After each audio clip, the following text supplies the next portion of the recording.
I'd like to think that your tree has a story to tell. Last month, we all got to see a great performance of Shakespeare's As You Like It, starring some of you sitting in front of me today.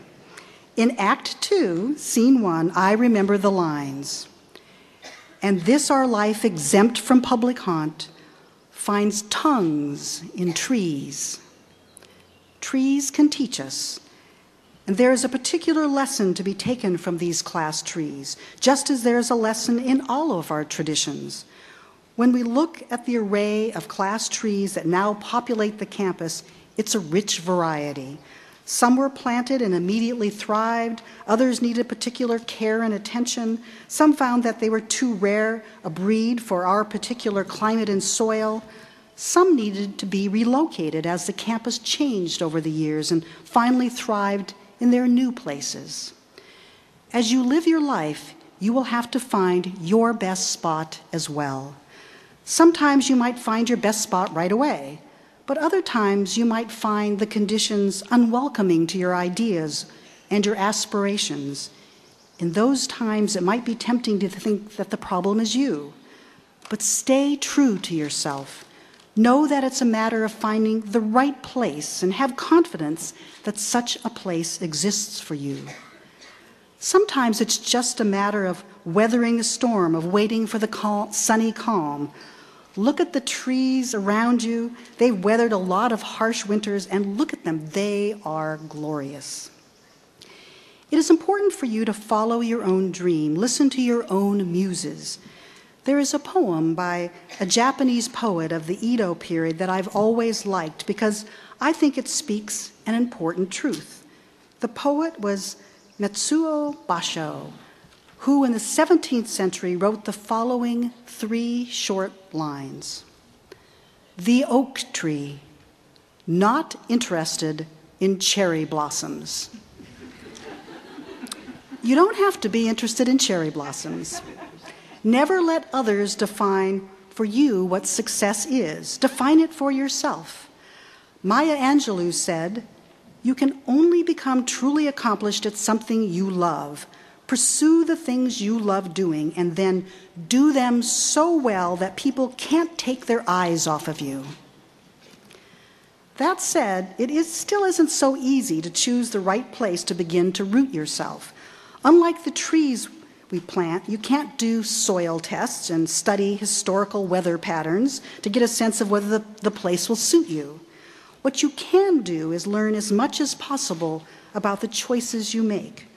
Of course, you can't anticipate everything. You might be perfectly happy, thriving in the life you have arranged for yourself, and along will come some external force that will require you to relocate.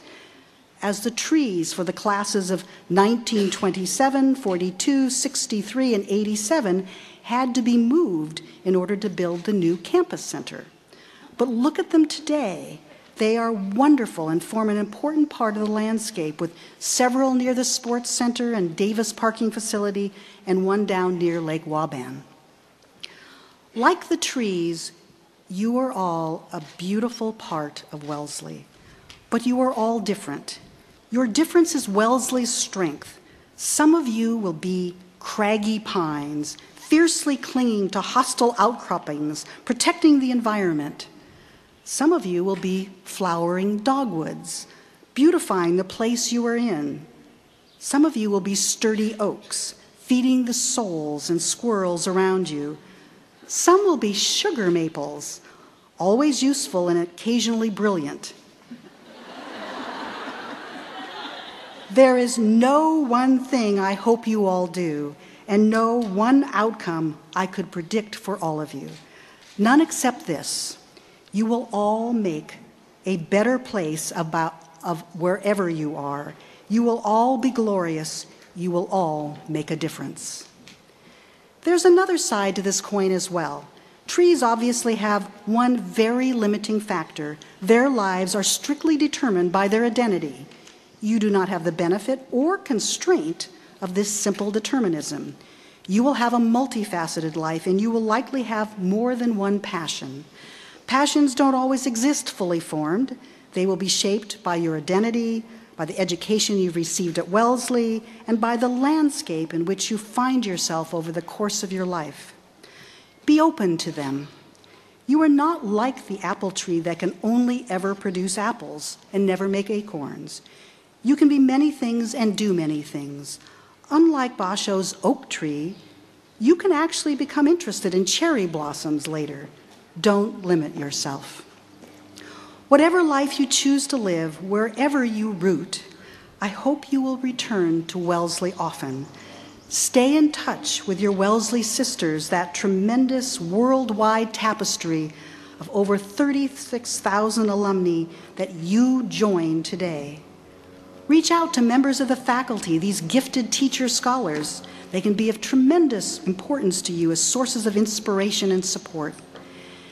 As you leave Wellesley, these sisters, these friends, these colleagues, these teachers have become, in 4 short years, your lifelong touchstones.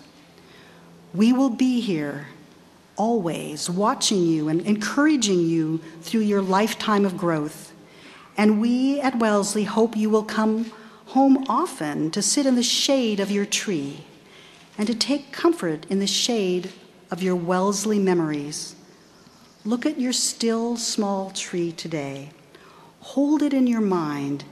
Then come back and see it again in 5 years and in 50 years. It will be there then, like us, waiting for you. You are a Wellesley woman now, and like your tree, you will always belong here. Thank you.